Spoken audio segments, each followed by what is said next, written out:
science, number crunching, and learn to do a lot of new things.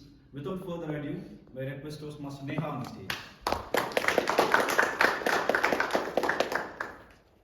Fellow Toastmasters, Toastmaster Neha, the story of my life, Toastmaster Neha. The song. Sorry. The story of my life is the song. Good morning, Toastmasters.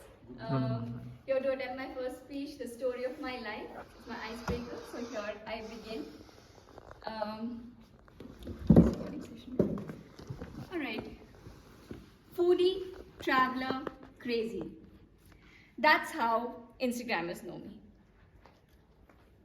Cut to the real world. A small town girl with a fairly comfortable upbringing. My claim to fame? I shared my high school with the rock star of Indian cricket. Guess who? MS Dhoni. While not too athletic, my childhood was sprinkled with a generous dose of art, painting, classical dance alike. And boy, I absolutely loved it.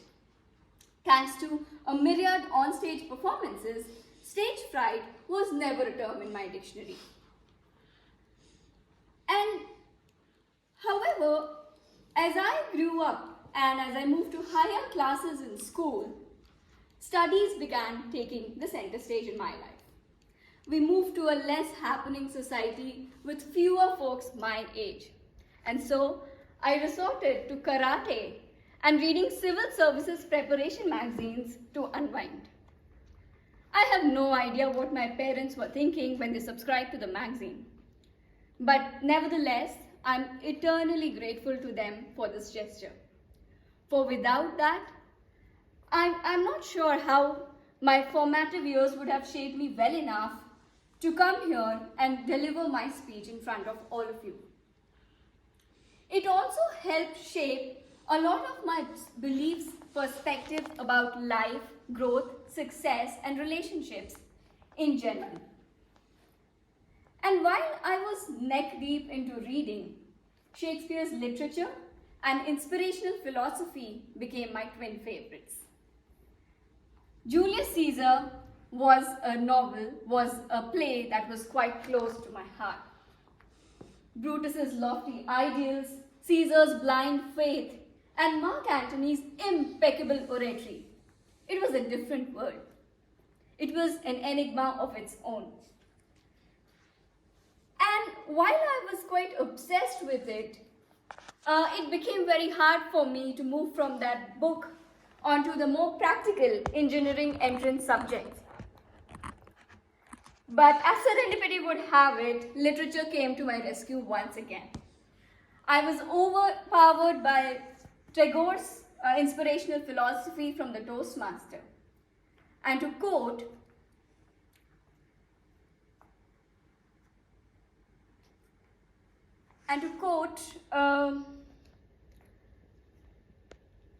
in life, there are many separations, many deaths.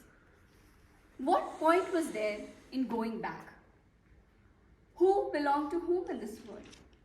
So alas, I parted ways with my book to focus on the more practical subjects, maths and science. But don't get me wrong, I absolutely love these subjects. And in fact, maths was a favorite.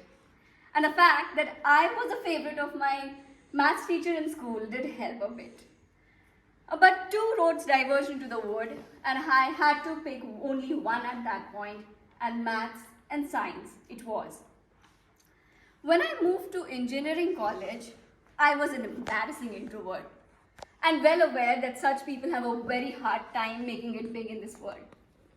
And so I took a resolve and decided to be a continuing work in progress extrovert. My biggest exposure in life came with my first job. I moved to Bangalore, a wonderful city as we all know. And shortly thereafter, my employer sponsored a 3-month-long training into the heart of Wall Street. And that shook my cultural beliefs in and out, and for the better. It gave me a different perspective in life, something that I had never had before. It was in fact my first time outside India. Honestly, it was also my first time outside my state and the modest town that I grew up in. So that was the beginning of Me 2.0. And since then, a trained life coach, a self-proclaimed naturopath, a voracious reader, a foodie, a hiker, and the journey continues, the adventure continues with Toastmaster. My biggest goal and purpose in life is to free the world of the fear of public speaking. Quite lofty, you would say. But studies suggest that a whopping majority of people fear public speaking more than they fear death. How poignant. Think about it. One adventurous, precious life, and people fear death less? Surely we can do something better. As sapiens, as human beings, we can definitely do something better about it. And given my training as a life coach, I also feel I would want to do something about the growing problem of mental illness in our society.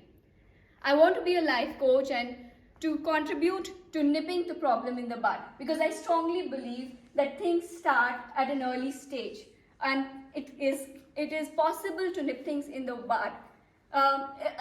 Most often it's things like loneliness or the lack of respect, affection, kindness that give birth to things like these and make things and lead to something worse, right? And I want to contribute to make things better.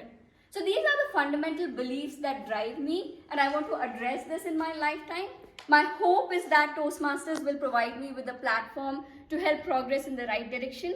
So absolutely looking for all your support and guidance as I embark on this journey with the Toastmasters once again, and thank you for being a wonderful audience.